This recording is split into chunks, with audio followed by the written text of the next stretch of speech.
Donald Trump's recent photo op in front of St. John's Episcopal Church there in Washington, D.C., the one where he was holding the Bible very awkwardly. Also, prior to that, they had to gas all the peacefully gathered protesters there, violating their First Amendment rights.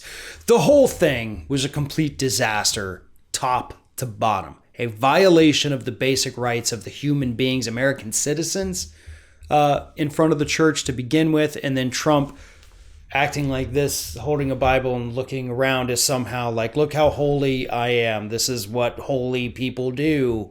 Vote for me. That's what the whole thing was. And this whole thing, as we've reported, was cooked up by Ivanka Trump and Hope Hicks. And for Donald Trump's sake, I hope that now that he sees the poll numbers coming from this, that he fires both his daughter and Hope Hicks, because the latest numbers show that after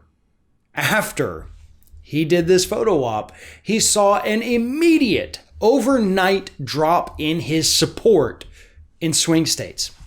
Specifically, the state of Michigan, where multiple different polls were conducted the day after this event took place.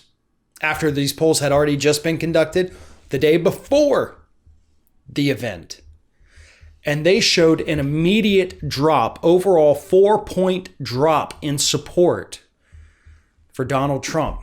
He was losing to Biden by 12 points in Michigan. Now he's losing to Biden the day after that photo op by 16 points.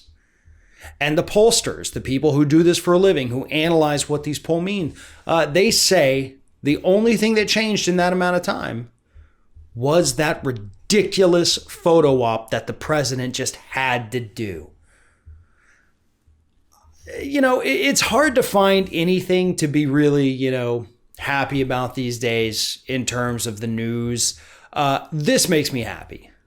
I am glad that the president is facing repercussions from the voters in a swing state for this ridiculous photo op. If anybody in this country, if you think that Donald Trump is a religious man, you are friggin' delusional. This man doesn't go to church. This man doesn't read the Bible. And to be clear, there's no problem with that. There's absolutely no problem with that. The problem emerges when you have somebody who doesn't do these things, yet they pretend that they do. Because they've conned all these little sheep out there in the United States to think that I am holy. I am a good God-fearing Christian. Trump doesn't give a damn about your religion, about any religion. He doesn't, subscribe to one really. So stop pretending that this man cares about your God, because he doesn't. But furthermore, it's not just the overall statewide drop in support that Trump is seeing in Michigan. Because again, that fell by 4 points. But in West Michigan, where Donald Trump won the area resoundingly in 2016, his support dropped overnight by 9 points. 9 points. So he saw his biggest drop in the areas that actually liked him. Again, in a swing state. Trump's path to the White House travels through Michigan. Travels through a lot of different states that he must win. Michigan is one of those must-win states, especially if he can't carry Florida. If Trump doesn't carry Florida, he is going to have to win Michigan, Wisconsin, Pennsylvania, Ohio, Minnesota, Arizona. He is going to have to get every single one of those states.